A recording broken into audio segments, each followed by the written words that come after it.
forever young? Or am I faking on the tip of my tongue? There's a sarcasm waiting for you.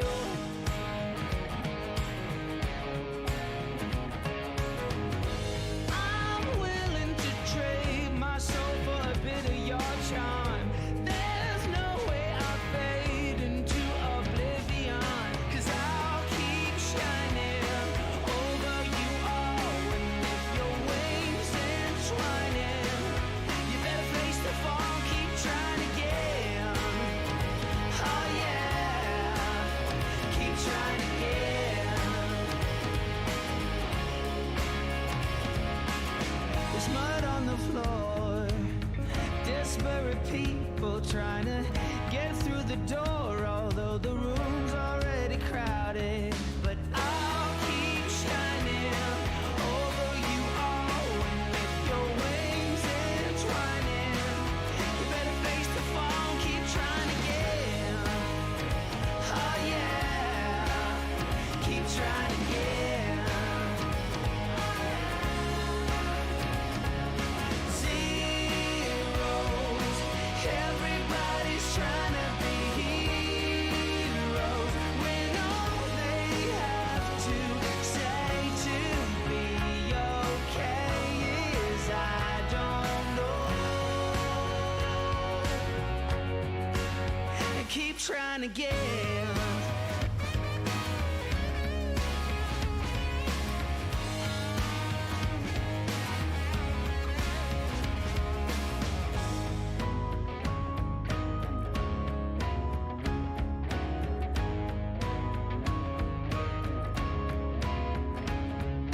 I'll keep shining over you all. With your wings entwining, you better face the fall.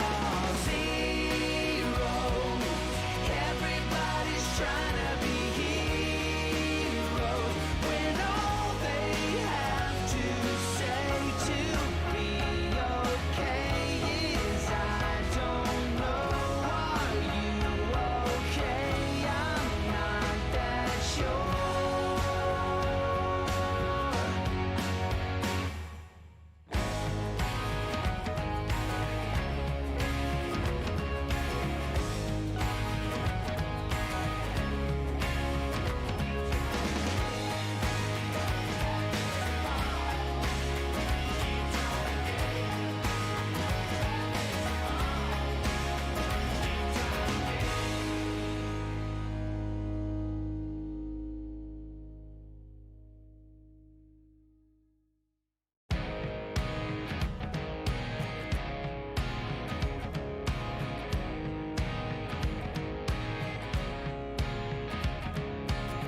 Forever young, or am I faking on the tip of my tongue? There's a sarcasm waiting for you.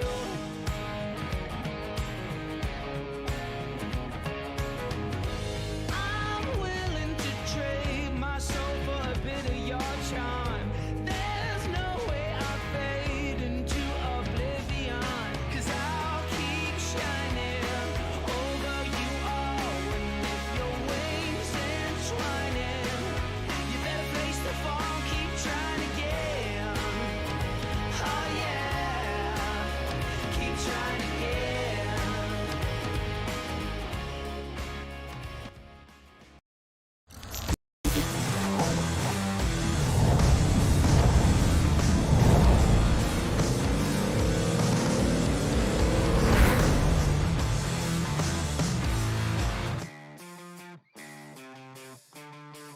Hello and welcome to Indianapolis Motor Speedway, the motorsports capital of the world, here in Indianapolis, Indiana, as we're 2 races away from the start of the playoffs here for the Patti Engineering 165. I'm in the booth with Alex. Alex, how are we doing tonight?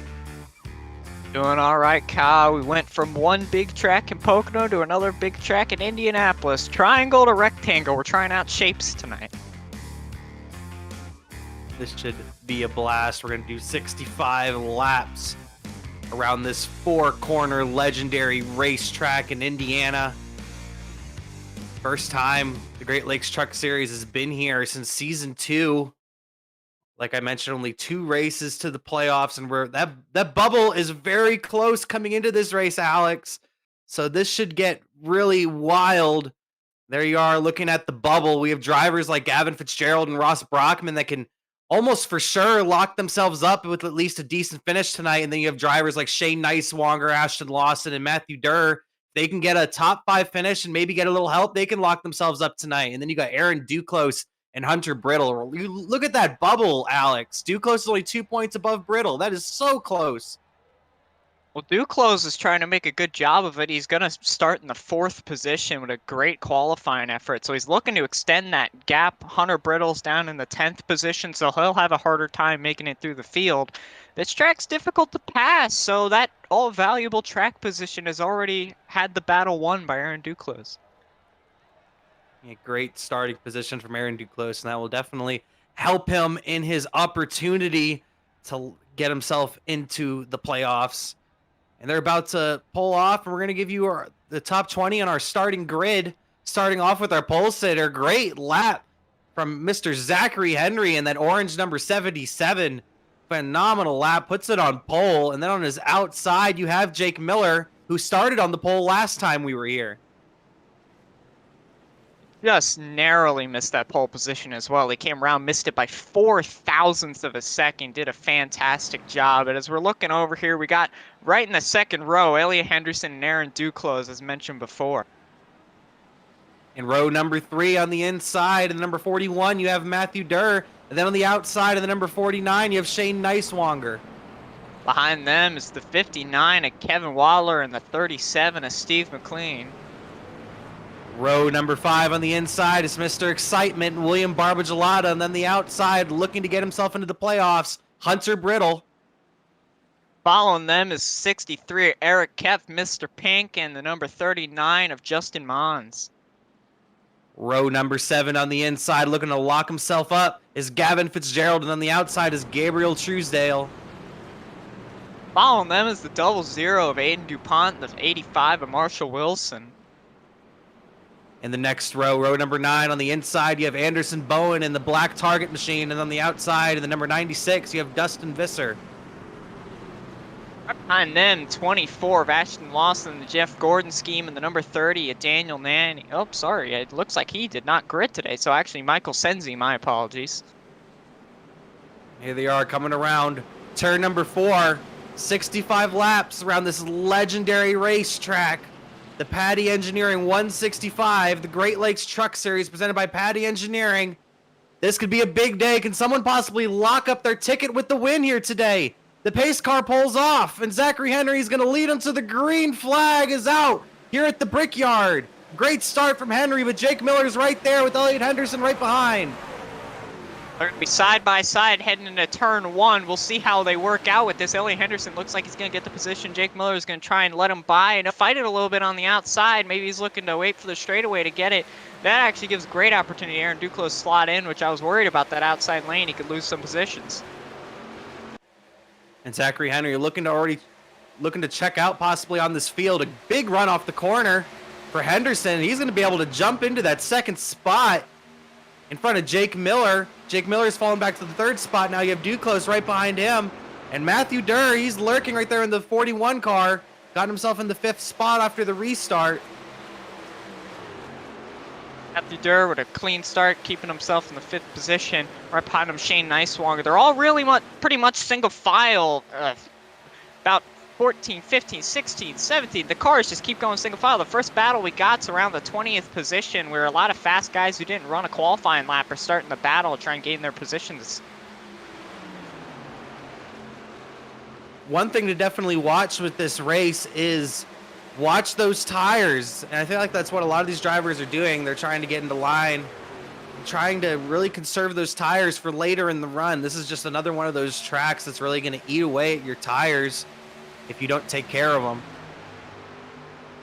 Yeah, they're running a very difficult setup tonight. From what I saw looking at some of these guys on boards in practice, it looks to be very tight off throttle. The front end really doesn't want to bite into the track, but the moment you hit the throttle, gets real loose on exit, starts to slide the back end out. These guys are going to have to be dealing with that all night, make sure they don't overheat any tires.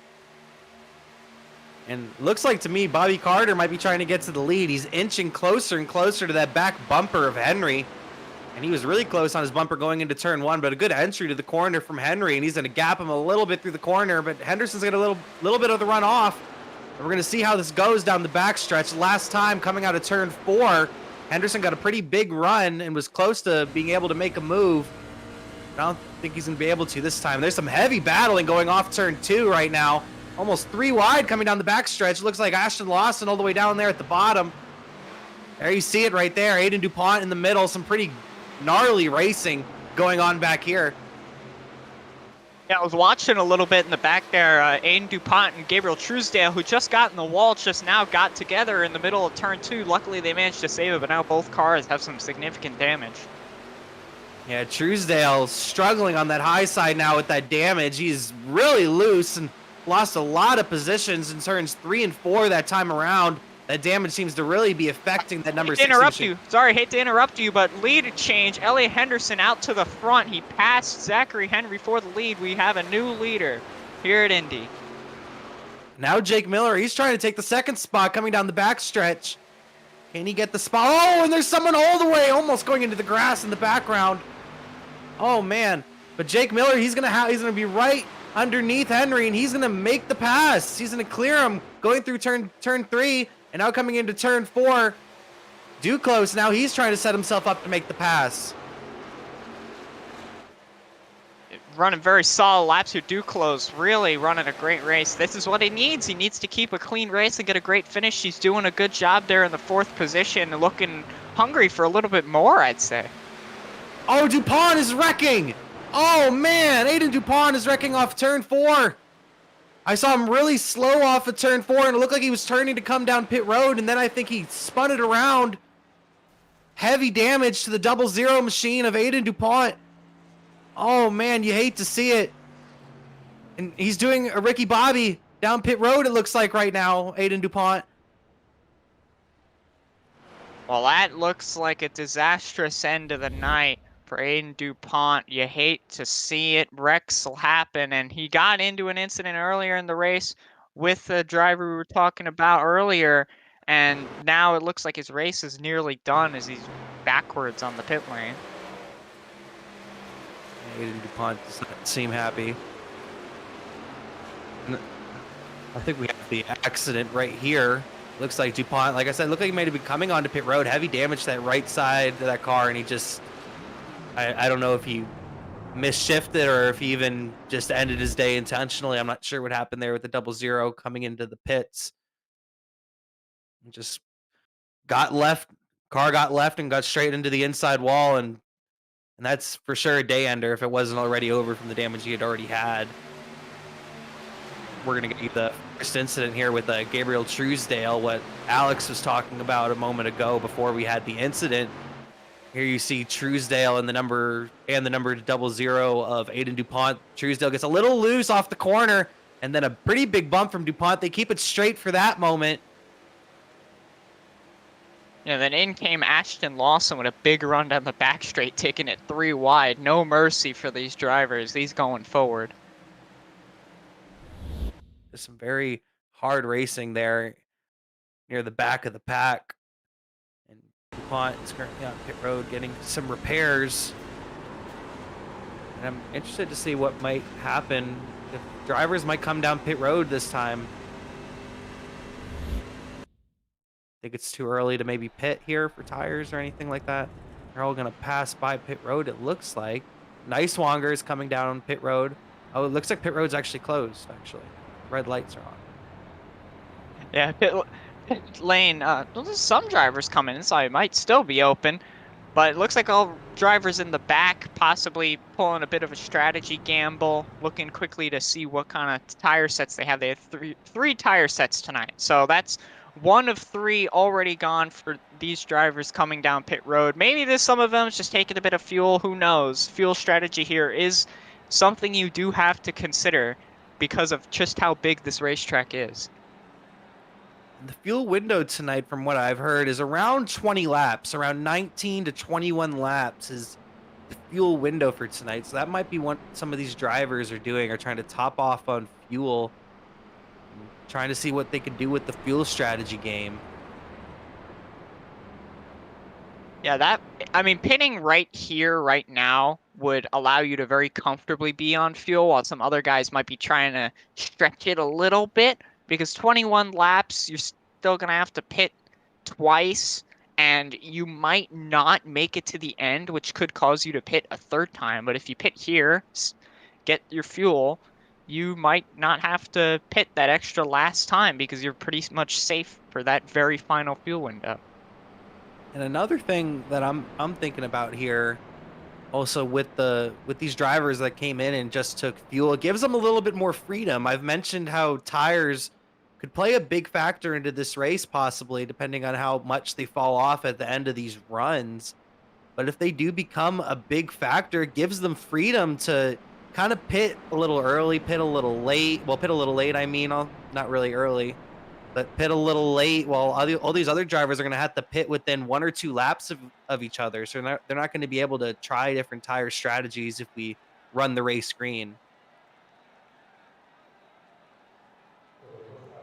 I mean, that'll definitely be a big issue, because if you do run the race green now, I think this caution is going to help a lot of these guys that stayed out, because that, little risky fuel window might not be so much of an issue if you have this caution, as you'll be able to save a lot of fuel under caution. But the difference will be if we get cautions later in the race, all these guys up front do have that extra set of tires, while everybody in the back is just kind of going to have to deal with it if they run out of tires, which could create some chaos, as this track does have pretty decent tire wear.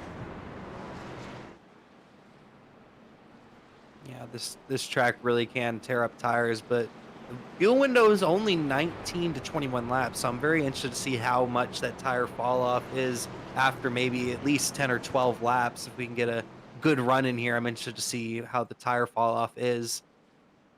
We're around a half a lap from going back green here in Indianapolis.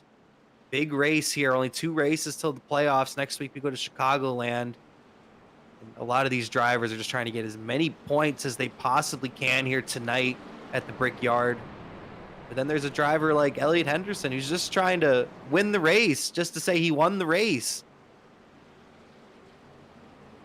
Yeah, Elliott Henderson isn't really here to make any statements in the championship. What he is making a statement for is his overall talent, as he does have the record for most consecutive wins in the series, 6 in the previous season. So he's got a lot of experience in these trucks, very skilled in them, and he's showing it once again out front of the field after his win last week at Pocono.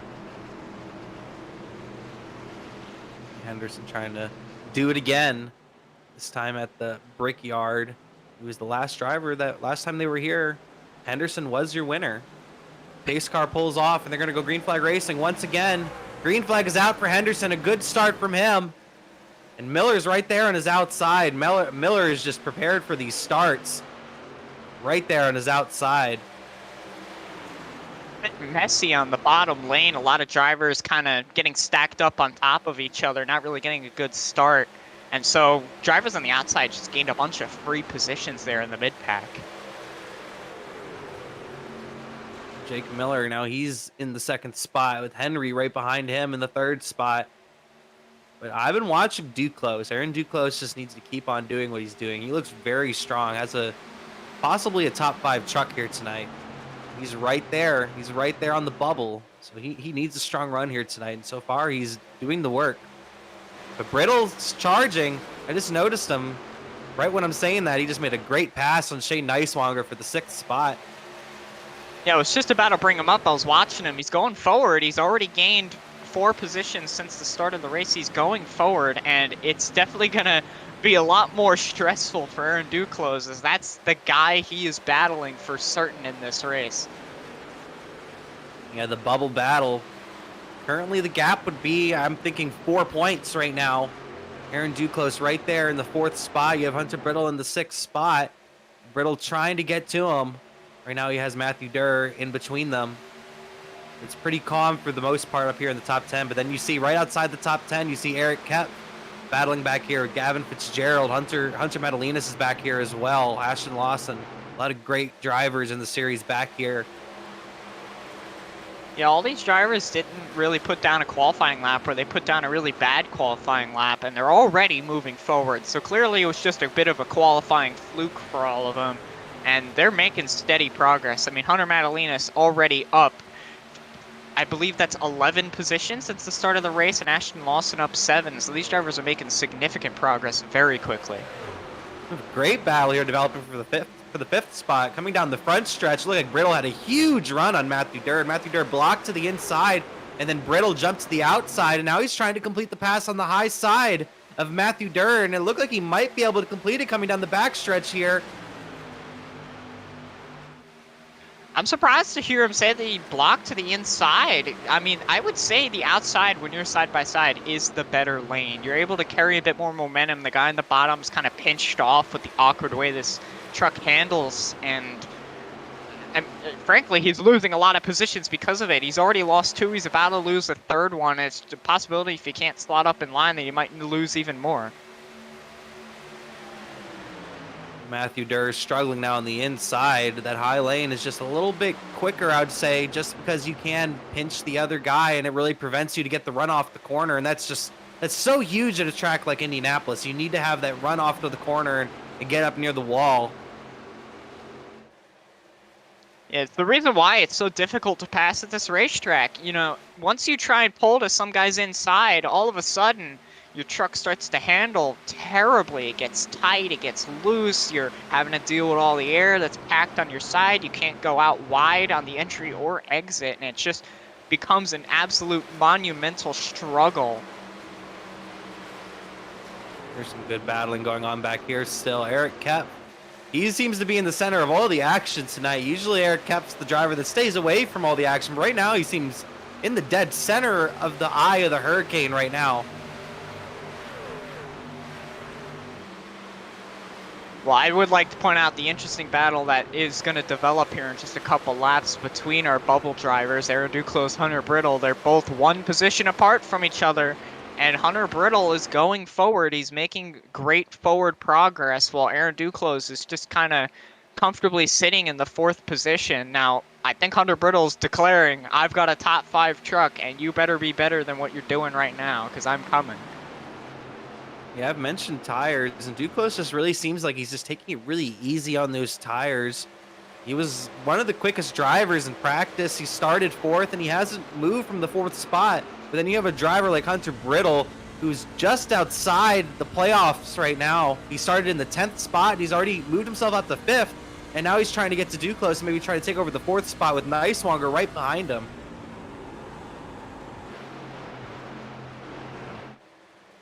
It's just some very clean and difficult racing. That's the thing with this track. It's single file, but it's still solid racing because of how much you have to manage.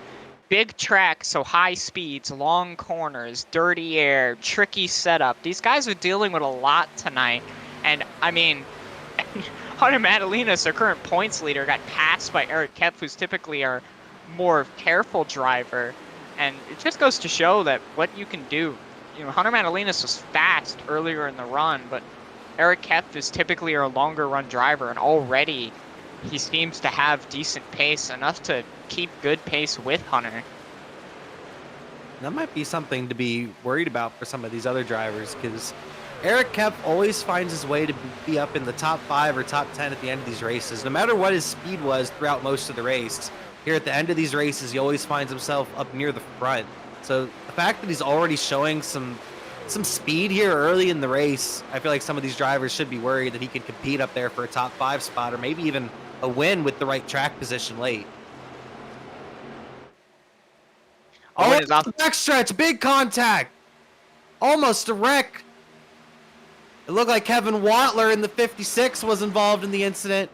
Was that Marshall Wilson? I'm not sure. Is that Marshall Wilson? Looks like That Kevin was- Watler and Lewis Woodall. Lewis Woodall once again making a fantastic save. I swear that's like his thing now. He's just amazing at doing saves. He just makes sure that race car never gets out from under him, I swear. I can tell if he's great at saving the car if he's trying out for the new Tokyo Drift.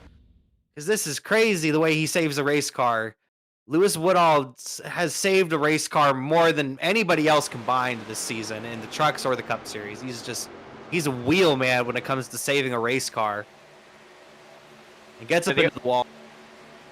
The only issues with that is, as you saw there, it was of his own volition that he was even in that scenario. There's two things with that. Wow, you're a really good driver. You can save the race car. Wow, why do you keep crashing that you're in that position? So while we think it's amazing in the booth, maybe he doesn't think so as much himself. We've seen a lot. We're going to see Kevin Watler he just did not have enough time to slow down, and it's just so tight off of these corners. He wasn't able to dive underneath them and just got into the rear of him. A lot of damage to the front end of Kevin Watler. You hate to see it. Well, some of you may be questioning why he didn't just slow down there. Well, that's part of the issue. This track is so big, these trucks don't have a lot of horsepower to get up and go off the corners, that you have to carry momentum, and he just tried to keep the throttle in it and just wasn't able to drive out of the way of Lewis Woodall, who hit the wall, because if he gets out of the throttle, very good chance that he's just going to get passed by 4 or 5 more people behind him. So yeah, I'm noticing these tires are really going to make a difference, because some of these drivers that were saving tires are now blowing past some of these other cars. Right now, for example, our race leader, Elliot Henderson, his last lap time was almost 2 seconds slower than his quickest lap time. And we're only what, 17 laps into this run. We also did have a caution. So there's really only, maybe 13 or 14 green flag laps on these tires. So that really says a lot about tires in this race and how much they're going to mean from this point going forward. I mean, Hunter Brittle, he was up to the 5th position. We were talking about him before. He's already lost 2 spots because of his longer run pace. It looked like he kind of had a big burst of speed early on, and now he's kind of struggling to keep the tires under him. A lot of these drivers are falling off near the end of this run. We are going to be approaching pit stops here soon. I'm thinking within the next 5 laps, we're going to start seeing drivers on pit road. I'm thinking they could maybe go a lap or 2 over that 21 lap window at least with that caution that we had. You're looking at our race leader, Elliot Henderson. Ever since he's taken the lead, he hasn't really looked back. Jake Miller and Zachary Henry, though, they've been chomping at the lead a little bit over the last few laps. It looks like that last lap they were pretty even on speed, those 3, but they've been chomping away a little bit at that lead that Henderson has. Yeah, one driver I am a little bit interested in tonight is Brandon Barkusky, who didn't make a qualifying lap, starting later in the back, and was one of the drivers that decided to pit on that first caution. So he's currently, I believe, the furthest driver up the order who has taken tires in pit. So he'll be able to go out longer than some of these other guys, and likely because of the kind of competition he was racing around on those newer tires versus the old tires, he probably wasn't pushing nearly as hard. So he'll have clean air when everybody else comes to pit in, and probably a little better tire than some of these other guys have at this point in the run. And I also think, just look, because I'm looking at the stats right here, he's came into pit road twice already. So that tells me that he topped off on fuel. So he's really buying that some of these drivers are not going to be able to make it to what I'm thinking they want to make it to lap 23 or 24, possibly even, to make it on one more stop after this upcoming stop. They pit. Right before we go to pit stops, we're actually going to send it to a quick side-by-side before we start pit stops. We'll be back. Welcome, race fans. This is Paul Page, the voice of IndyCars. And today we're excited to present another IndyCar event brought to you by the Dark Horse IndyCar Series. From the Unzers to Mears, Foyt, and Andretti, now it's Corley, Peterson, Davies, Gardner, and Teague. You can expect high speeds, incredible wheel-to-wheel action, and intense drama that you could only get in an IndyCar. So sit back and enjoy your favorite drivers from all over the world take the track. Dark Horse IndyCar drivers, start your engine.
And welcome back.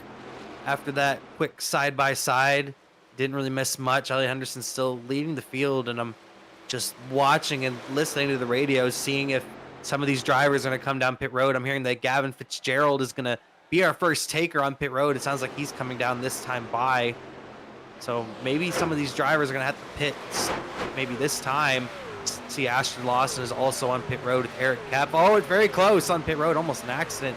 Fitzgerald almost spun it around. Good save. It looks like Madalinas is on pit road as well. We were wondering how Aaron Duclos spun around earlier in the race entering the pit lane. We almost saw another driver do it just there. I guess these drivers are running lower brake biases to get these cars around the corners, especially on these longer runs. Try not to use up those fronts on the entry. And as they go into the pit lane, some of them aren't raising the brake bias back up, and so they're starting to wheel hop and getting loose on the pit entry. That was a very close call, especially with all those drivers around. That could have been a nasty accident. I'm still looking on the racetrack, and I don't think anybody's coming down this time. I'm hearing Mons actually might be coming down this time by the number 39. Oh, and there's Duclos. Duclos comes down pit road. McLean comes down pit road. Looks like, is that Brittle on pit road as well? Matthew Durr. I don't know if they can make it on one more stop from pitting here. It's going to be really close. I feel like lap 24 is the lap you really need to get to have a real good shot at this. Well, they were running around the mid-pack, so you imagine they're going to be saving a little more fuel as they're going to be out of the throttle a bit more in the corners, so they might be easier for them to reach that 21 lap mark. And you figure rather than being the same gap as they are before the pit stops, they get new tires, run a quick lap, and gain some of that time so they could then save fuel while being closer in the draft. And here comes Henderson. Henderson comes down pit road. Jake Miller, he's going to have a great entrance. He's going to be neck and neck with Henderson on the entry. He's going to back off a little bit and give Henderson the spot. Henry comes down pit road. All your leaders come down.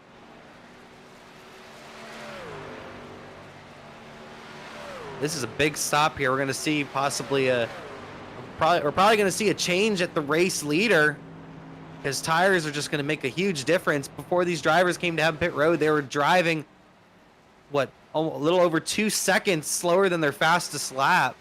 Owen Miller messes up right there. Had to back up real quick. Overshot his box, it looked like, by a little bit. Well, I mentioned it looked like these guys are running lower brake biases. They're getting loose on pit entry. Well, guess what? That's not just pit entry when you're initially slowing down. That's getting into the pit box as well. Looks like it doesn't matter, though. He's still going to jump Elliot Henderson in the pit lane by a few car lengths even. So even with a mistake, he's still going to gain a lot of time in the pit lane. But look who's going to be your race leader coming up on the outside in that Jeff Gordon machine. Ashton Lawson looks like he's going to be able to take the lead from Jake Miller coming off of turn 2. He's going to have the run off the corner. Can he make the pass on Miller? Can Miller get up to speed in time to maybe make a battle into turn 3? This is going to be close. He's going to be on cold tires. He's going to have to be careful not to get too loose. Ashton Lawson pretty much clears him, but he doesn't get down in front of him. Once again, the run comes back to Jake Miller side by side in a turn 4. Oh boy, here we go. And this would be for the race lead out of the drivers that have already came down pit road. And here comes Duclos all over the back bumper of Miller. And now he's going to jump to the middle lane. It's going to be possibly 3 wide heading into turn 1. Lawson's going to back off. It's 2 wide now. Duclos is on the outside. This is a phenomenal battle. Can Duclos squeeze him down and take away the spot from the number 4? Tires should be heated up from Jake Miller now, but it's not going to matter. Aaron Duclos is going to take what will be the effective race lead because there are still a bunch of drivers in front of him that hit on the first caution are still out on the track.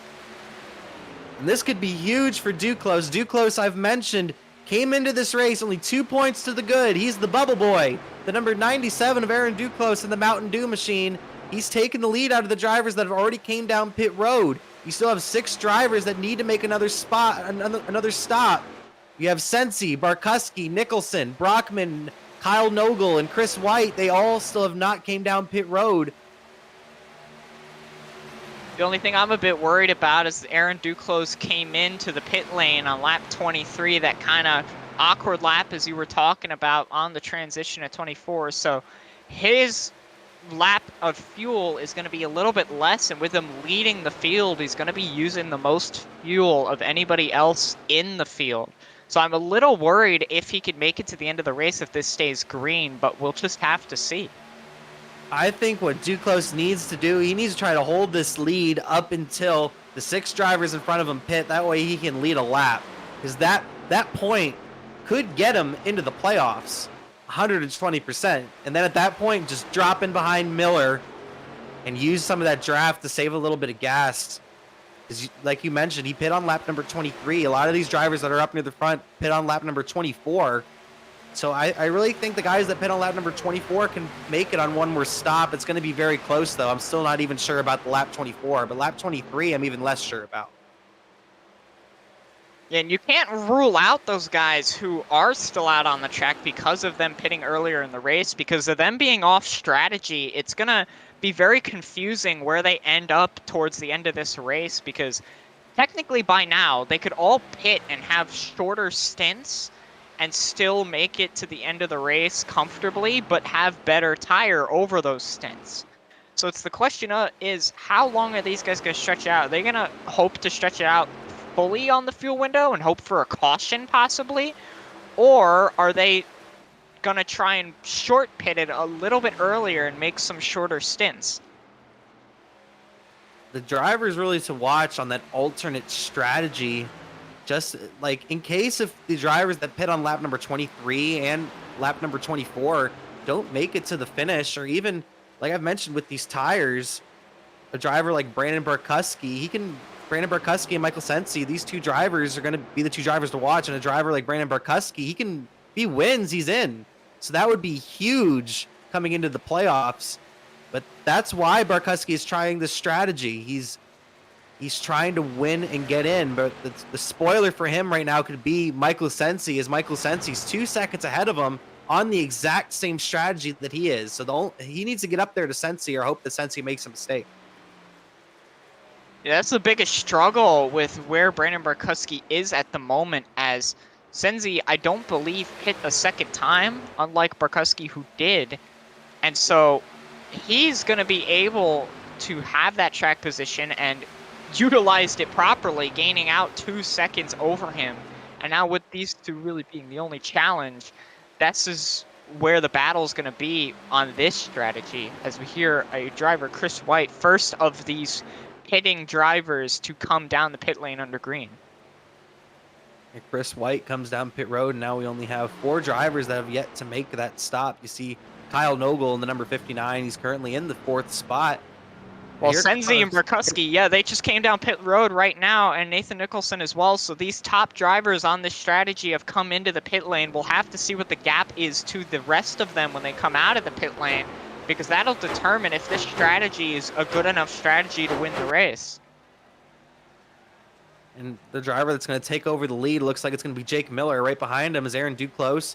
You have Elliot Henderson and Zachary Henry, all 4 of these drivers under a blanket.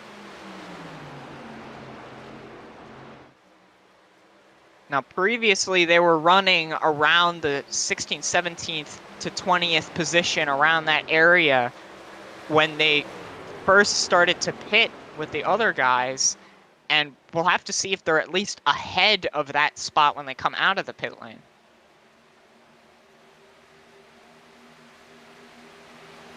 Those drivers that just came down pit road are going to be far back, but they're gonna have those tires at the end of this run. They're gonna really be able to drive down these drivers. Right now, they're already going faster than these drivers up here, but as we go down in the run, they're just gonna get quicker and quicker than these guys up front, because they're just gonna fall off so much near the end of this run. The drivers up front have already fallen off a whole second. And it's only been 7 laps since they came down pit road. Well, as I'm looking at our scoring and timing sheet, Michael Senzi, who was leading that group, is in the 16th position currently. Now, the only issue with that is that's 16 seconds off the leader, but with how much fall off there is, that's not bad at all. He'll be gaining significant lap time, lap by lap, because everybody else is already almost a quarter of the way through their stint by the time he pits. So that's going to be a lot of tire fall off, and he'll have a massive advantage over this run. Yeah, Michael Sensi is going to have a huge advantage as this run goes on.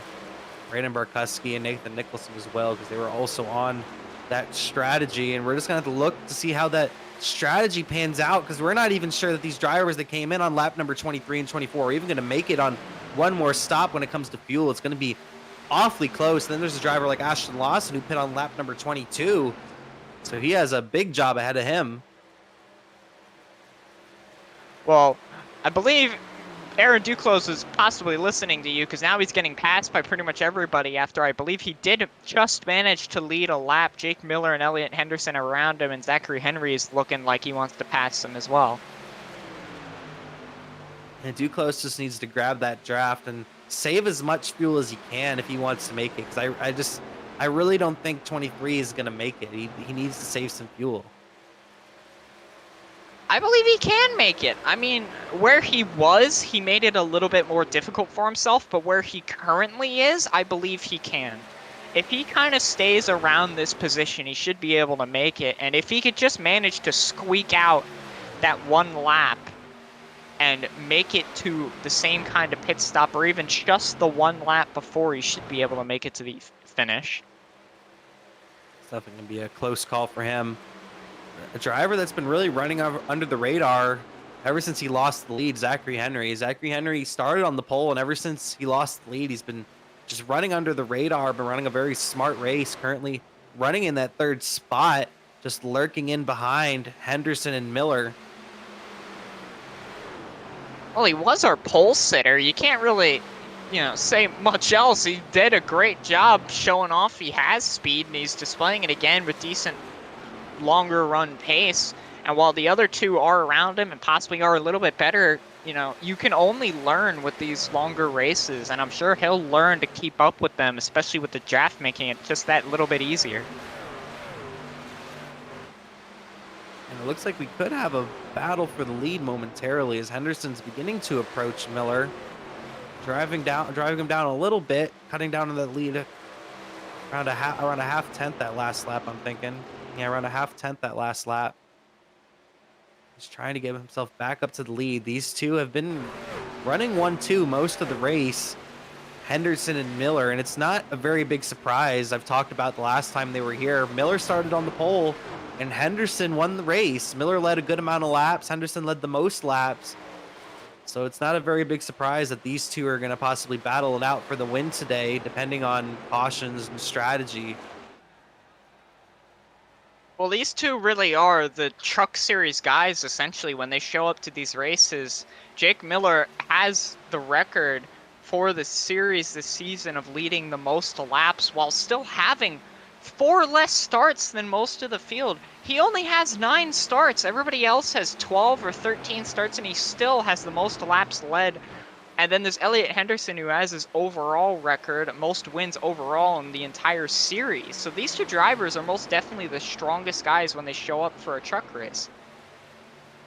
We have a good battle developing here for the 9th spot, it looks like. Hunter Madalinas, Matthew Durr Hunter Brittle and Justin Mons all battling it out. 9th, 10th, 11th, and 12th. And here comes Brittle, gonna get a big ball. He's gonna get sent by Mons. A great save from Brittle. And Brittle just saw his season flash before his eyes.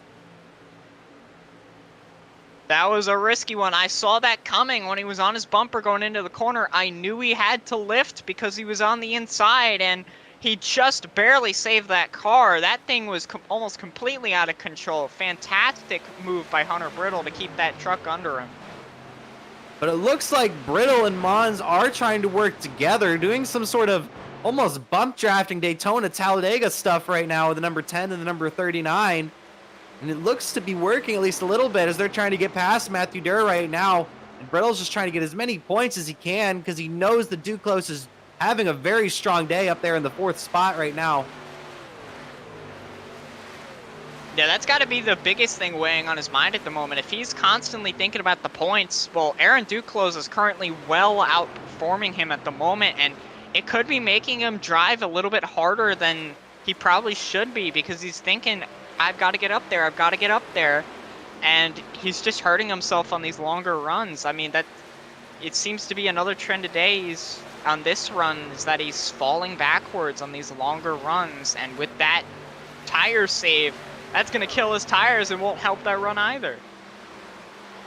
Yeah, Brittle currently running in the 12th position. Duclos is running up there in the 4th spot. And Jake Miller's in the wall. Oh, and there's big contact right there with Henry, and looks like Truesdale.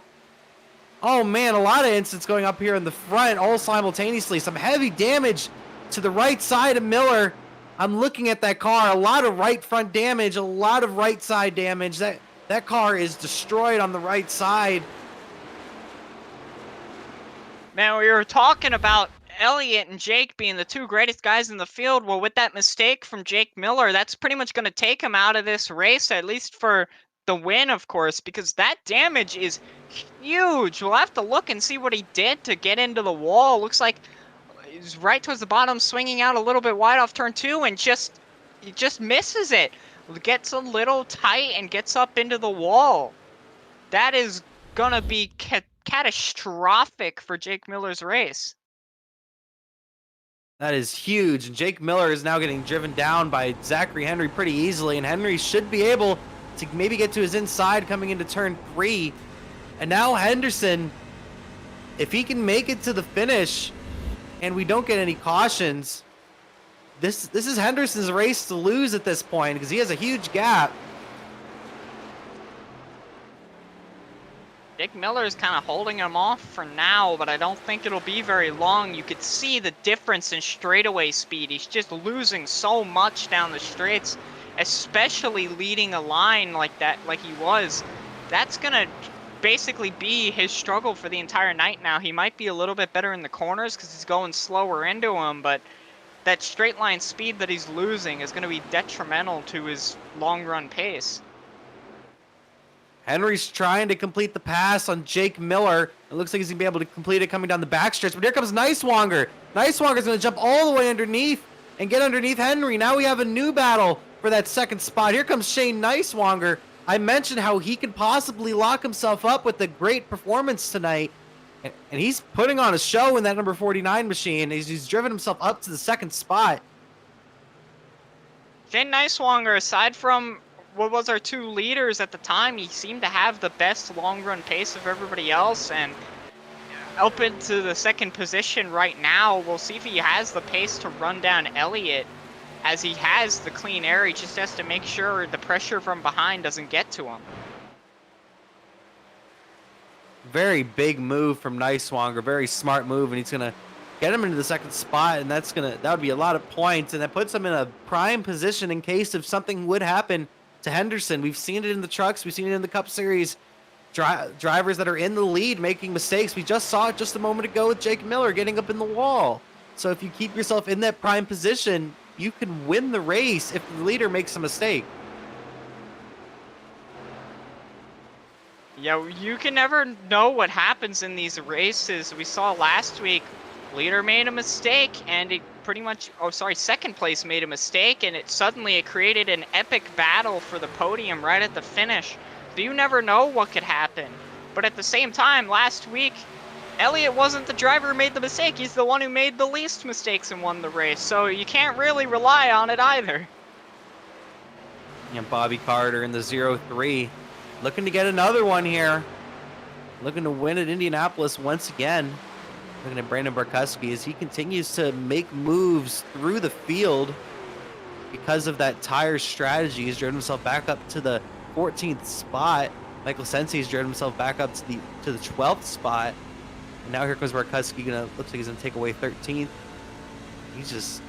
He's a man on a mission, Brandon Barkusky. He's really hoping that these drivers can't make it on one more stop, that they're going to be just short, because then the battle will just become Sensi versus Barkusky at that point for the win. Sensi's had some very solid pace. He's just about to be under 10 seconds away from the lead after being 16 at the start of the stint. He's gaining a lot of time on track because of these newer tires, but don't count out Barkusky either, as he also has some very solid long-run pace. It's just a matter of can he catch up to Sensi to be the one leading that strategy.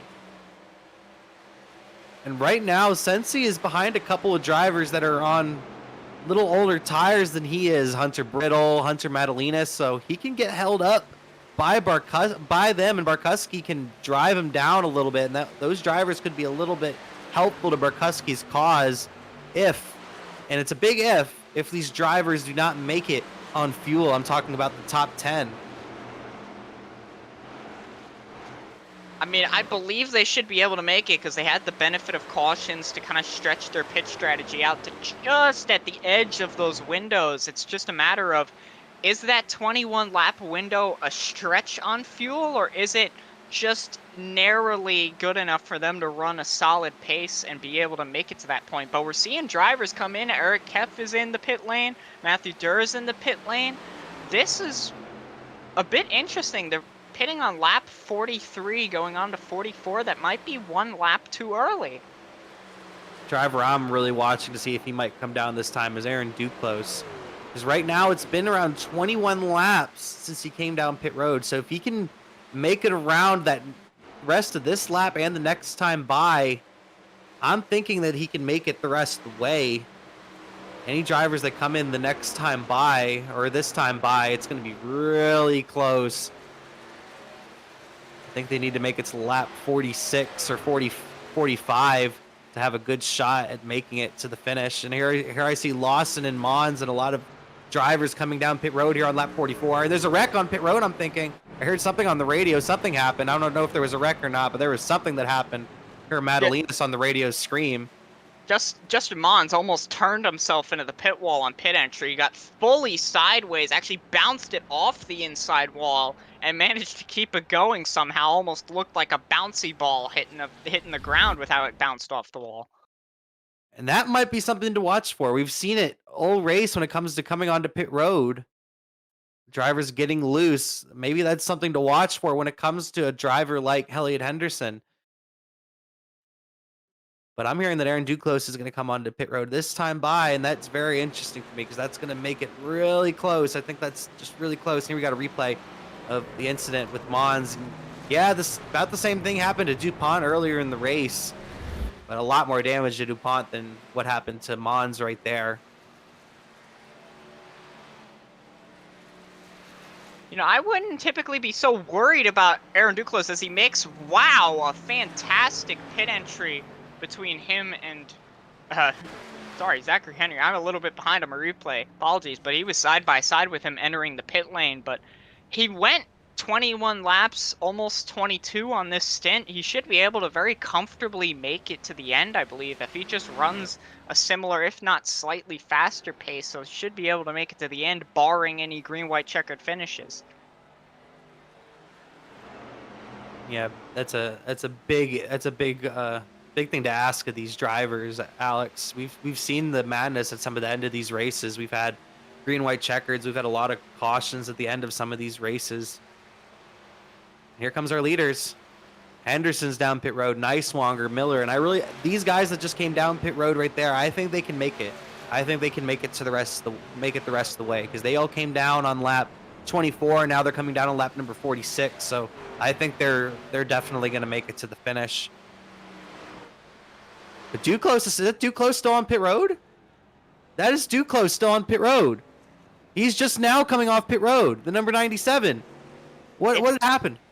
It's possible he sped into the pit lane. I was talking about his fantastic entry earlier. He pulled up side by side with Zachary Henry, who was like 7 or 8 car lengths in front of him. He may have sped into the pit lane and got a penalty. Wow, and this is just huge. This is huge because we were looking at it the way it was if we were gonna stay caution free the rest of the way. A driver like Aaron Duclos, he was in the top 5. He could have went into Chicagoland with that top 5 finish and basically just have a decent race. All he would need is a top 10, and he would lock himself into the playoffs at that point because Hunter Brittle was running outside the top 10. But now Brittle's the one in front of him. Now Brittle's going to be the one on the bubble, I'm thinking, after tonight. Wow, big change of events.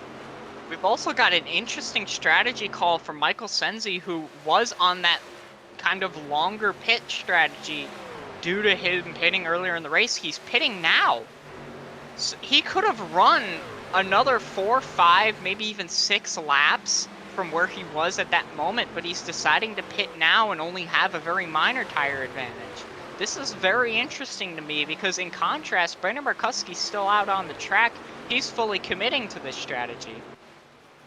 I think this puts Brandon Barkusky in possibly a phenomenal position if a caution would come out. If a caution comes out within these next couple of laps, I think these drivers are going to have another set of tires to put on their trucks. I don't know if Barkusky took that set of tires earlier. I'm pretty sure he just took fuel. We're going to go check out the battle. What would be the lead? We have Henderson and Henry and Neiswanger back here. But as I was saying, when it came to Barkusky, he could, if the caution comes out, he puts himself in a phenomenal position to win the race. And I've mentioned it many times over all the races that Barkusky has since turned to the Truck Series as his form of points. He needs to win to get in, and he's capable of doing that. I do believe he is very capable. He showed it the first week he declared points at Darlington, had some phenomenal long-run pace, drove it all the way up to the 2nd position there at the end of the race. So he definitely has the longer-run pace to pull kind of a weird strategy like this and have a longer-run pace due to having better tires. And so I believe if he commits to this strategy and it just kind of works out properly, he could end up winning the race, as really the 2 best opportunities for guys on that strategy, I thought, was either hoping for a caution before they come in or hoping it goes green all the way, because by this point, it pretty much has to go green all the way, as they can't have another caution after they pit, otherwise they'll be on older tires than everybody else. I'm just continuing to watch Henderson, Henry, and Neiswanger. Neiswanger's the one I'm really watching. I think Neiswanger can really give Henderson a good challenge. Henry can as well, but Neiswanger just seems to have so much more speed on the long. Oh, contact on the backstretch. Wow, that was almost massive. Good save from Henry. But as I was saying, Neiswanger just seems to have so much long run speed. He's the one that I'm really watching to compete with Henderson. After starting in the 6th position, he's kind of been making very, very slow progress, but he's finally, after the fantastic move on the last stint, 3 wide up to the 2nd position, he's now in a position right behind Elliott Henderson. He actually gained a ton of time in the pit lane to then be as close as he is right now, and with his long run pace, I think he has a shot at possibly winning this race. He definitely does, Alex. Neiswanger has shown his speed tonight, and now he has no one in between himself and Elliott Henderson, so he has a good shot. He's right there. He sees Henderson right in front of him, so he has a good shot at getting the victory here at Indianapolis and locking up his playoff spot with the win.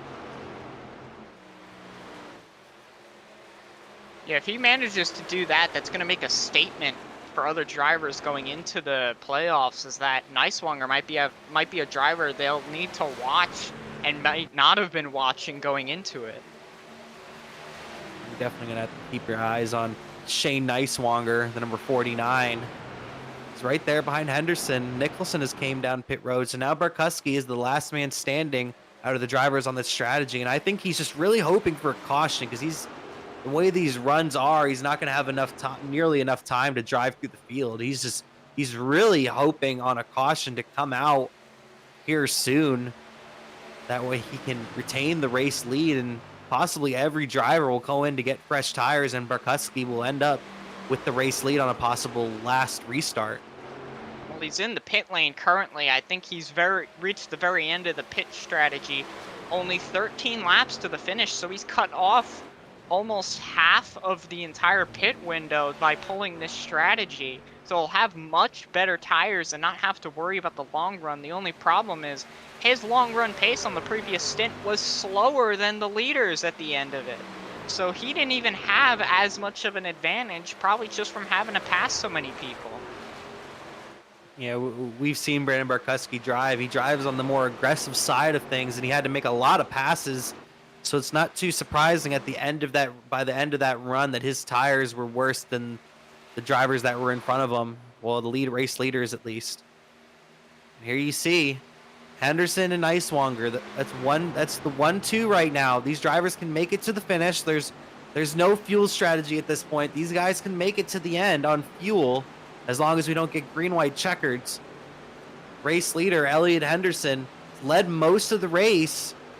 And Shane Neiswanger, I mentioned it coming into the race, he's just above that bubble by a little over 20 points. He can lock himself a spot tonight with the really good finish, but he can also do it just by getting the win, and he's looking to steal that win away from Elliot Henderson with just over 10 laps to go.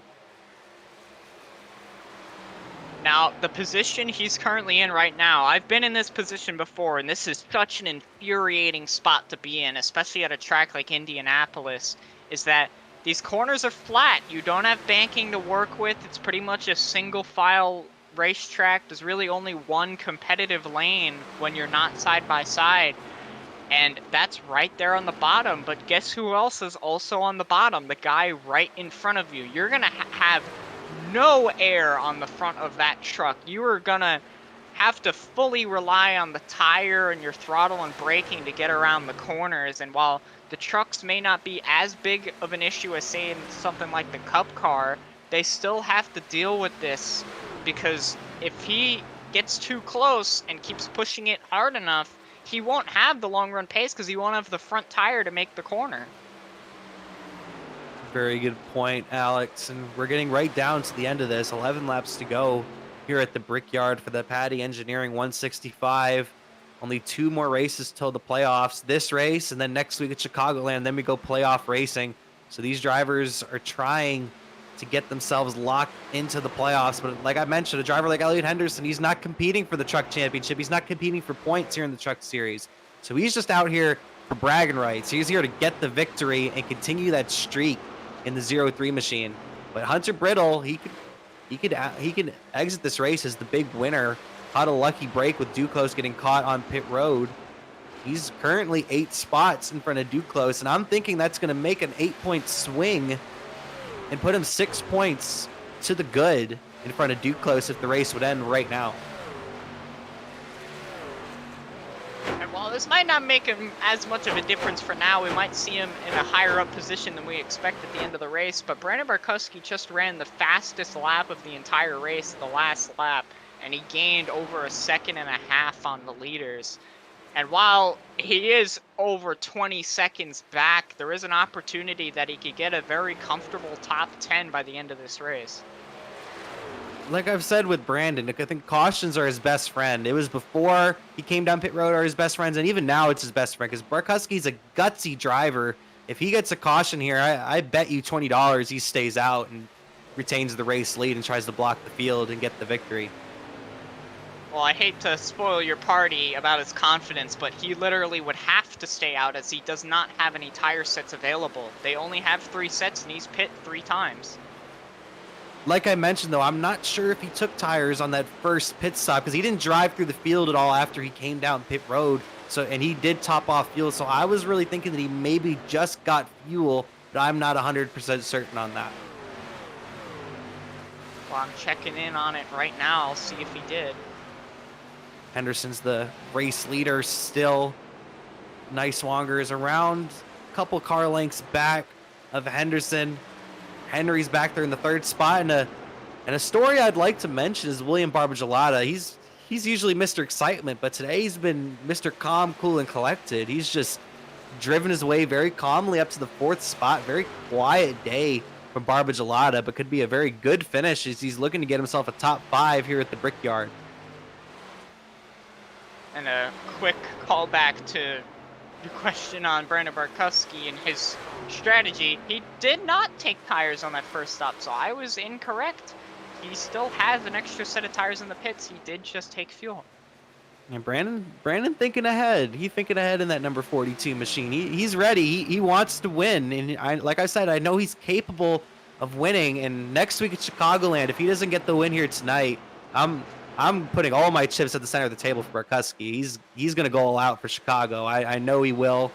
He's a very aggressive driver and with a very aggressive strategies. That's one thing I like to see. I don't see a lot of drivers in the series make a lot of aggressive strategies, and I've seen it every week from Barkusky. But so far, none of the strategies have yet to pay off for the number 42.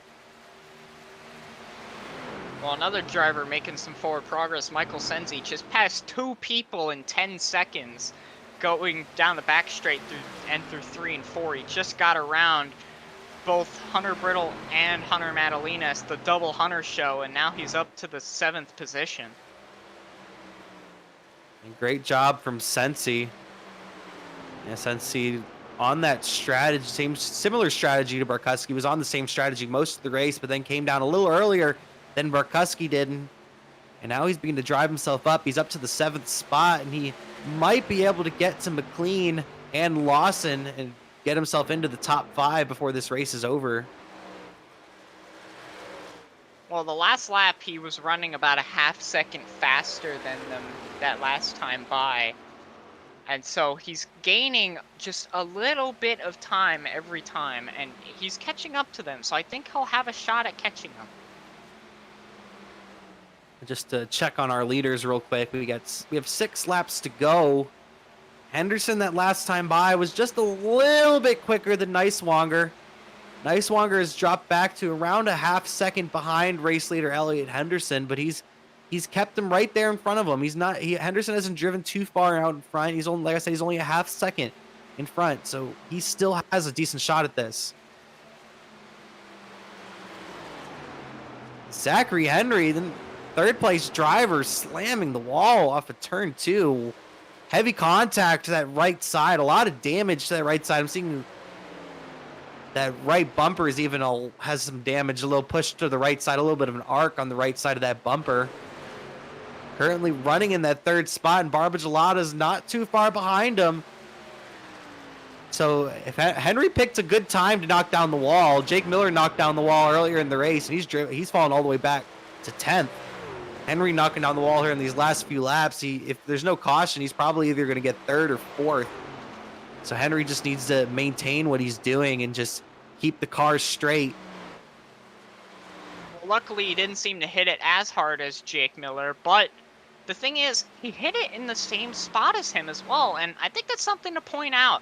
You're going through turns 1 and 2. It's very difficult. It's very tight. For some reason, that corner, you just can't get the rotation in it, but then suddenly, because of how tight that corner is, you're going slower into turn 2. And so the entry to turn 2 feels absolutely incredible. But the moment you get to center off, it comes at you surprisingly just how tight it gets coming off that corner. And it looks like it's caught already 2 very competitive drivers off guard.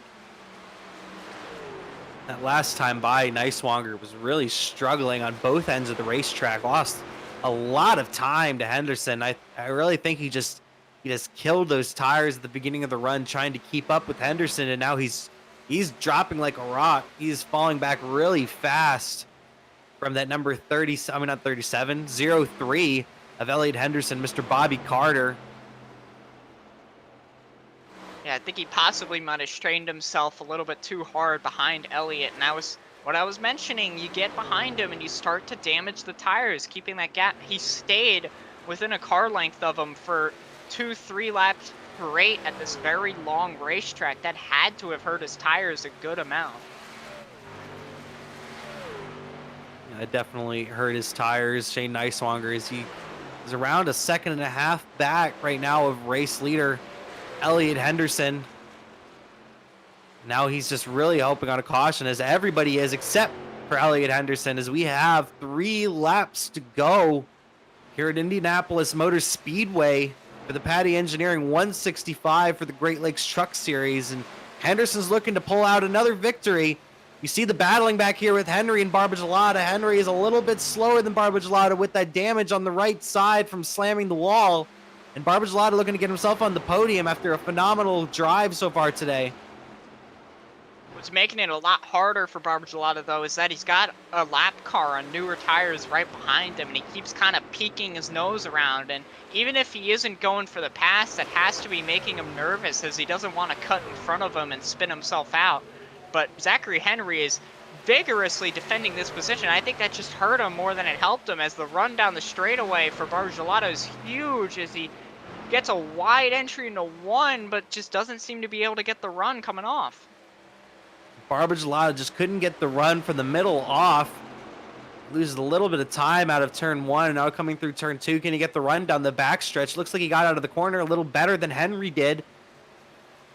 Can he have an opportunity to maybe make a move and take away that 3rd spot, as we have 1.5 laps to go for these drivers, as Henderson's about to take the white flag here in a moment, about to come off of turn 4. Be careful, though. He's going around some lap cars around the outside. He's got to make sure he doesn't wreck himself out. But right now, the battle is for that 3rd position, the interview spot between Zachary Henry and William Barbagelata. He's got a really good run going down the front straight. He's been a lot faster down the straightaway, blocking almost all the way to the pit lane. He's up to the inside now. Barbagelata is inside Zachary Henry into turn 1. This is a phenomenal battle for the 3rd spot here on the final lap. Not missing anything up front. Henderson has a good gap to 2nd place. Zachary Henry is going to pinch down the number 27 a little bit there.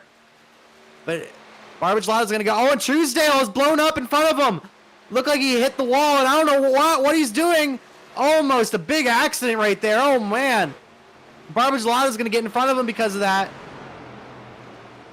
Truesdale's making it chaotic for some of the drivers behind him. He's got to get off the track, but it looks like William Barbagelata with the fixed car is going to stay out front, but Elliot Henderson will be our race winner as he crosses the line right about now. Elliot Henderson wins at Indianapolis. That's 2 in a row.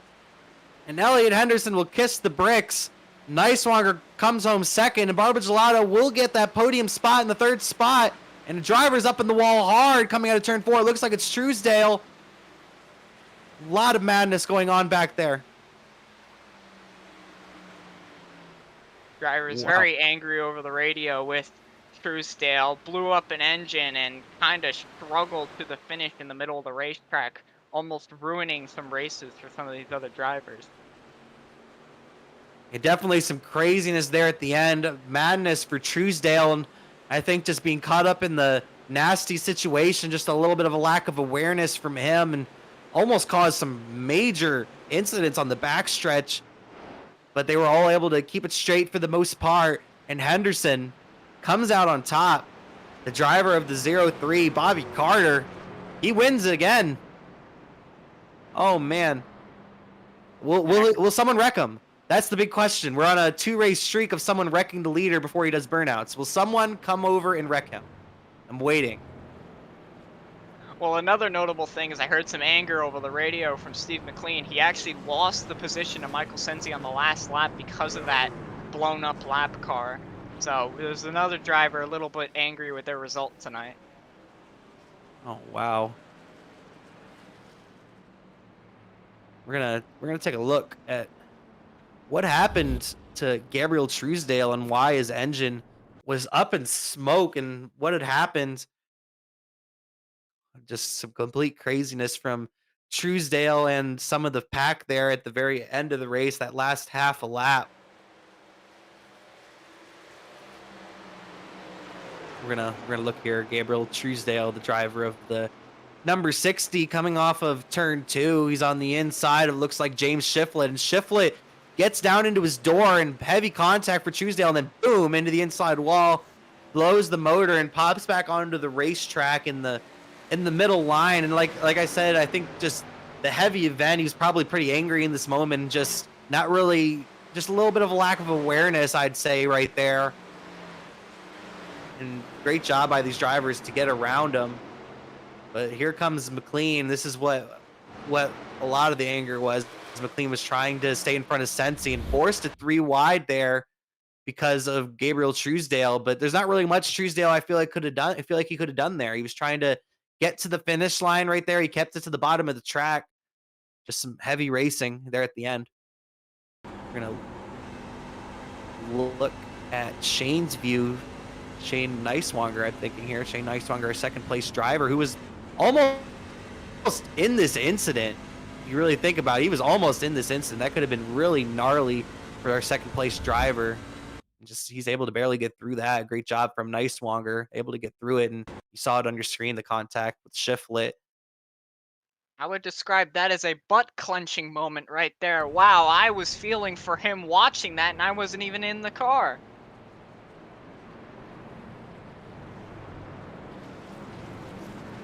As we wait for drivers burning the house down here. As we're waiting for some drivers to come in for some interviews tonight, let's kind of go over what we kind of saw tonight. I mean, that was an interesting race from start to finish. It seemed like the leader had a strong advantage. We saw almost chaos ensue because guys who really didn't have a lot of long run pace were getting passed by everybody else who did, and it created this really awkward racing with some of these guys, as once you got 2x2, it opened up doors for people to go 3 wide, and it also made it harder just to keep themselves straight going on the track, going through the corners, because of just how difficult it was to handle this truck. Yeah, this truck was definitely a struggle to handle, but Henderson was able to do the best of it and was able to come out with the victory. But I think we got some of our drivers lined up, and I'm thinking that Alex might be down there with our third place driver, Alex. Yeah, they finally want to come talking to us. Let's bring in a third place finisher, William Barbergelata, Mr. Excitement, but maybe not so exciting today. You kind of kept it calm, kept it collected, and just came away with a solid result, barring the final lap where you were battling very hard with Zachary Henry to get that position. Yeah, no, I knew. I mean, I've been pretty horrible the last couple weeks, finishing last week, so I knew I needed a solid run today. I'm like 20 points above the cut line, so I just tried to, I qualified decently and just tried to be smart, not do anything stupid, run my race, and it worked. I kind of changed my strategy up, and yeah, racing with Zachary at the end there might not have been the smartest thing, but it worked out, and definitely third place. I'll take it. Well, what was going on in your head when you were watching? Suddenly, you're sitting there seconds away from the third position. You're like, all right, I'll get a solid top 5, and suddenly you're rapidly running down Zachary Henry at the end of the race. Tell us what's going through your mind, and do you even know what happened? Yeah, so I think he got into the wall. I wasn't totally sure, but I'm pretty sure he got into the wall. And so yeah, once I started catching him, I knew I had a shot. I wasn't sure if I was going to be able to do it, but I mean he defended well those last lap or two, but I ended up getting a run and getting to his inside, and at that point there wasn't much he could do. But no, I think it was the wall that killed him and killed a couple of my teammates tonight. Yeah, there were some drivers at incidents in the wall, but you seem to have a pretty clean race tonight. And compared to some of these other drivers in the waiting room right now, you were running around the mid pack for most of this race and kind of dealing with a lot of that dirty air and just, running solid long run pace under those green flag stops, not speeding, not making any mistakes. So what did you have to do to manage all of that to make sure you came away with a good result?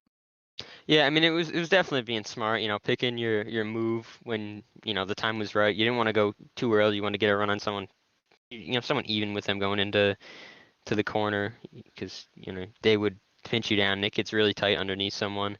And then also just choosing when I did it, because that was really what was a struggle for me in the last couple of races, just getting off sequence with the leaders and not knowing which lap to come. But I tried to push it a little later and ended up working working out real well because I was able to run people back down and put on some time on them late in runs, and I ended up getting pretty close to Elliott and Shane there at the end. They ended up pulling away with the fresher tires, and I was pushing it, but yeah, I just tried to be smart and consistent, and it worked. Well, you had a solid finish tonight, had a great run, and further pushes you towards playoff lock-in. So, do you have anybody to thank for that? Yeah, I mean, I definitely want to thank my teammates tonight. They definitely helped me out in the draft a couple times, racing smart around me. Definitely sorry to Ashton. I almost got into him, but yeah, my team, you guys putting this on, all the admins, family, everyone. All right. Well, thank you, William Barbagelata, or quote unquote Mr. Excitement. He may not have been as exciting as we expect tonight, but he came away with a quiet but very powerful third place finish. So, congratulations. Yeah, thank you.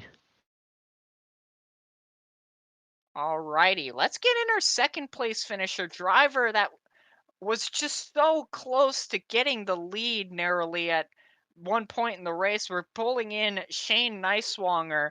Shane, you started in the sixth position and very slowly made your way up towards the front of the field. Managed to find yourself in the second position before the last pit stop, and following that pit stop was battling for the lead, but just narrowly couldn't make it. So tell us, was there something you could have done different to get him there at the end? No, dirty air sucks. No, it's terrible. I don't know how I got the second because you can't really pass unless the guy in front of you makes a mistake. And about after 5 laps into the run, if he doesn't make a mistake, you can't pass. You burn your tires up. Well, that was something I wanted to ask you. Is you were pretty much riding almost just under a car length behind him for about 2 or 3 laps. Was that in an effort to desperately try to get ahead of him before the dirty air affected you? Who, Elliott or? Yes, Elliott.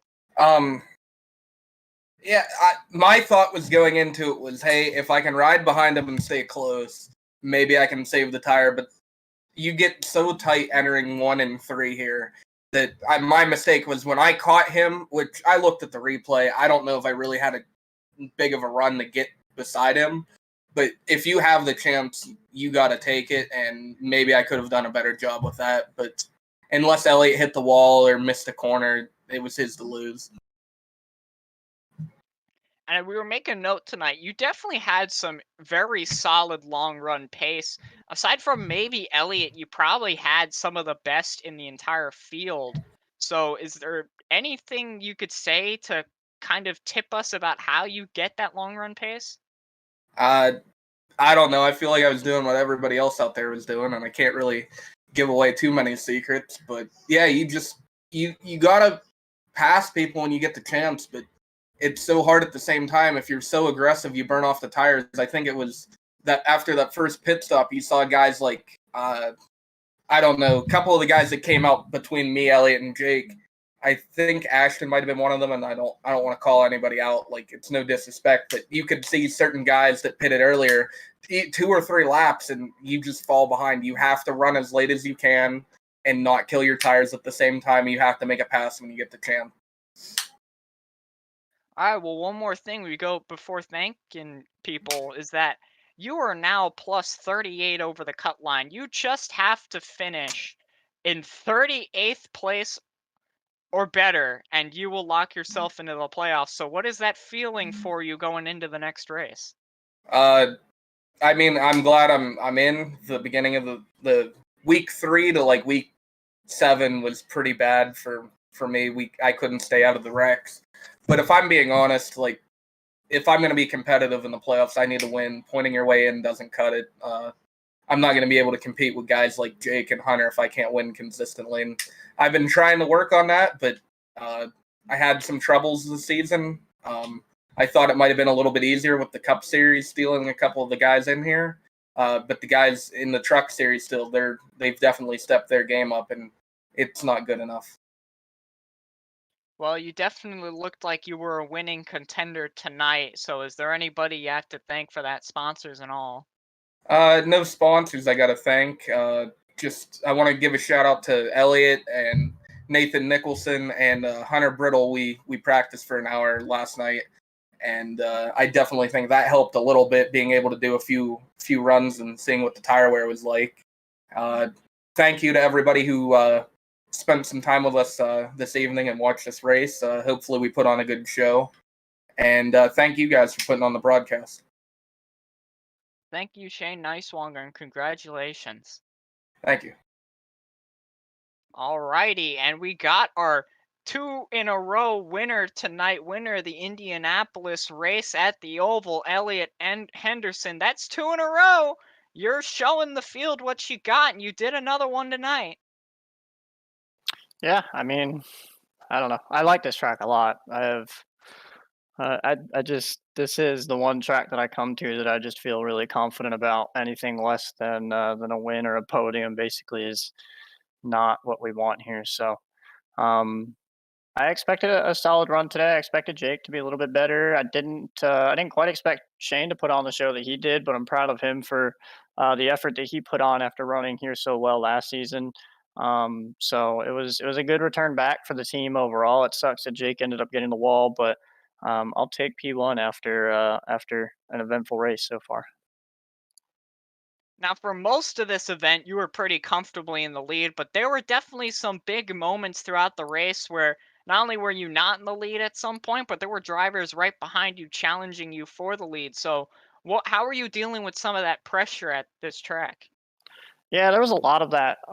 But the dirty air is like such a big deal here. I actually missed my pit box twice, and I thought that was going to kill me a lot more. But because of the gap that you can build up here, it's not that big of a deal. So you kind of have a little bit of space to work with. So it didn't end up killing me. But the dirty air is just so bad, man. If you can manage to stay in clean air, you're just going to be in such a prime spot compared to if you're stuck behind someone. So when I got stuck behind Jake for the second run, it was pretty frustrating, but we just played through it. And I knew if I could just come out ahead of Shane and he would have to battle Zach a little bit there at the end, that we could essentially hold him off. And the other thing is just gonna be hoping that people make mistakes, man. Like, Jake had everything for him. All he had to do was run the rest of the race perfect, make another solid pit stop. I messed up my pit stop again. I mean, he would have gained ground there. Like, he would have been a really good spot, but you let guys make mistakes, and they make those mistakes, and you capitalize on it. And my biggest thing is just focusing on not making those mistakes. And I know Jake will be kicking himself with that one for a little bit, but he'll get it back together. And by these playoffs, I plan to see him in victory lane a bunch of times. I hope Shane can close this season out with a win or two before it's over. I know these guys are really quick, and I'm glad they're on my team for the rest of the season. Well, you mentioned before that this is one of your favorite tracks. You really like this place, and you showed off you had some really decent pace. So, for anybody out there who really struggles with this place, myself included, how do you drive this track? To give us a little tips and tricks, if you With could. patience, man. I mean, I had a buddy teach me a long time ago that a lot of people will beat themselves here because they'll just drive it into the corner and sail it off in there, and all they're doing is over rotating the tire. The tire can't withstand just going into the corner, turning the wheel 90 degrees, and just praying. Tire doesn't like that. So. And with these being, flat, long corners, you really just want to make sure that you're taking care of that right front. And the biggest thing is, I don't know how many guys use brake, but that's my tip. I told Jake to start using brake, and he caught me towards the end of that run and stuff. So that's my thing. Play with the brake pedal, man. Everybody's so afraid of like trying to lose time on entry because they don't think they can make it up. But a lot of people forget that this package is a 600 horsepower package with the truck. I mean, yeah, what you lack in aero, you're going to make up for in raw power.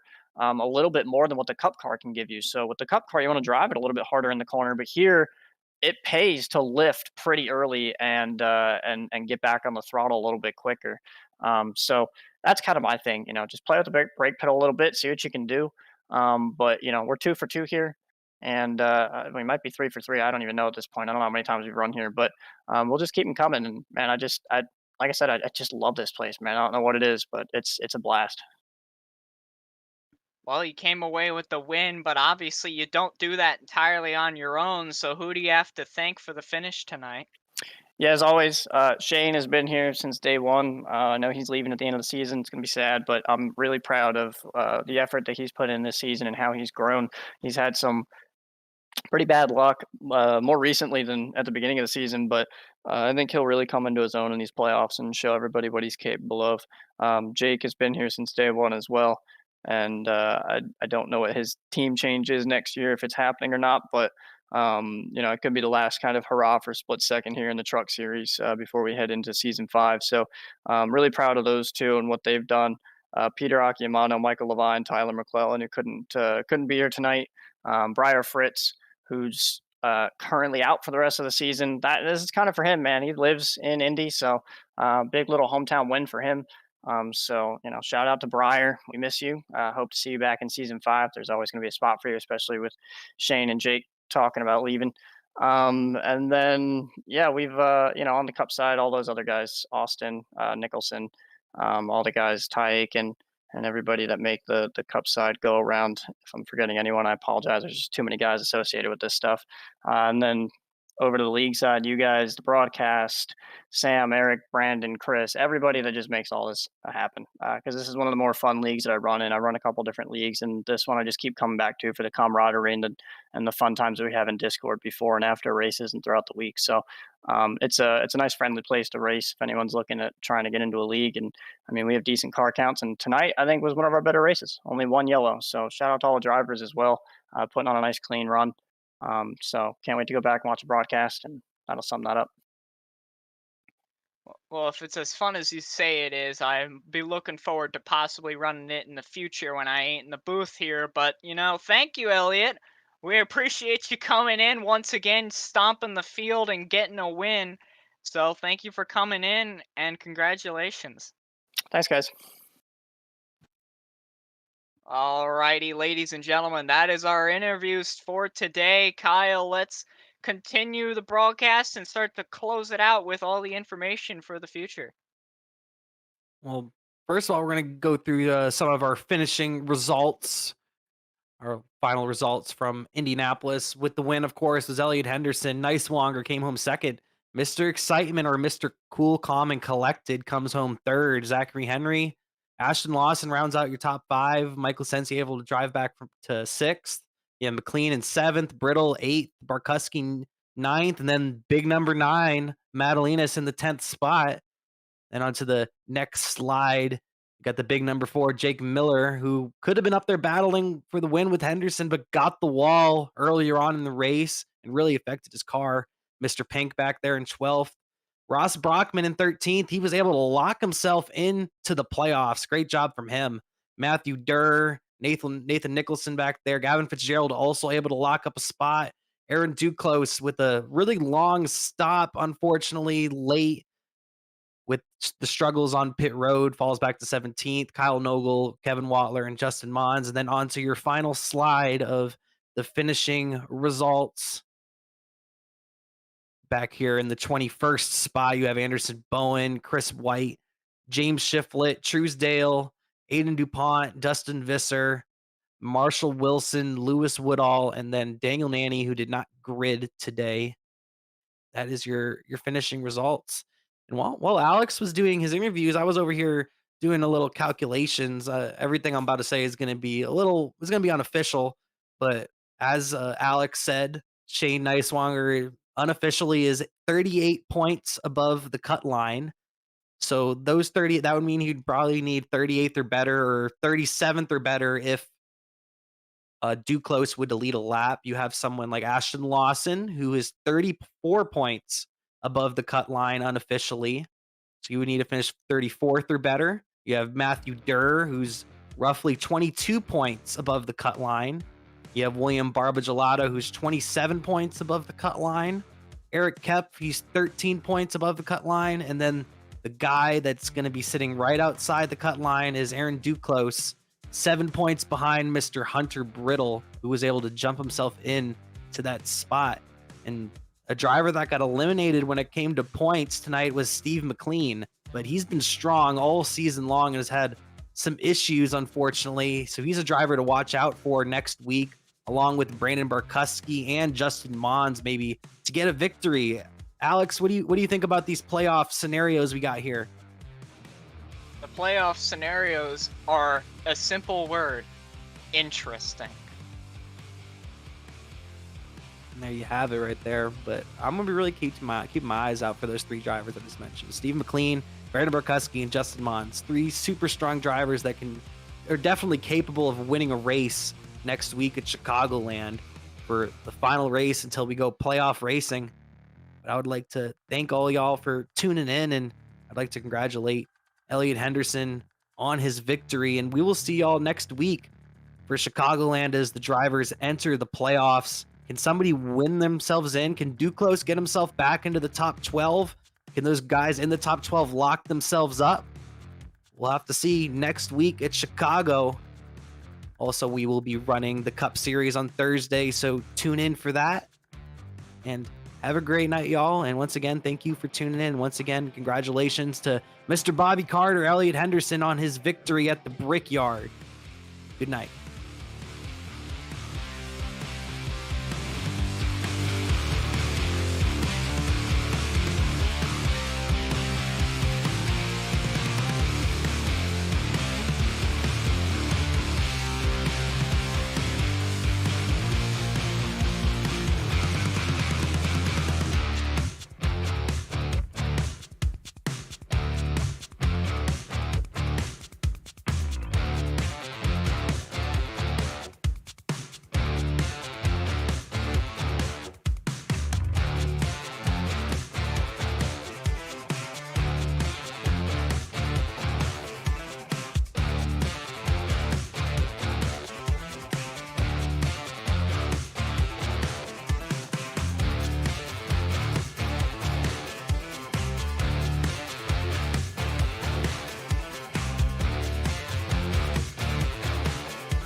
This broadcast is the copyrighted work of Flatout Racing Network and may not be rebroadcast, retranslated, or used in any form without the express written consent of Flatout Racing Network and iRacing.com Motorsports Simulations. Flatout Racing Network would like to thank you for your support, and we hope you enjoyed tonight's broadcast.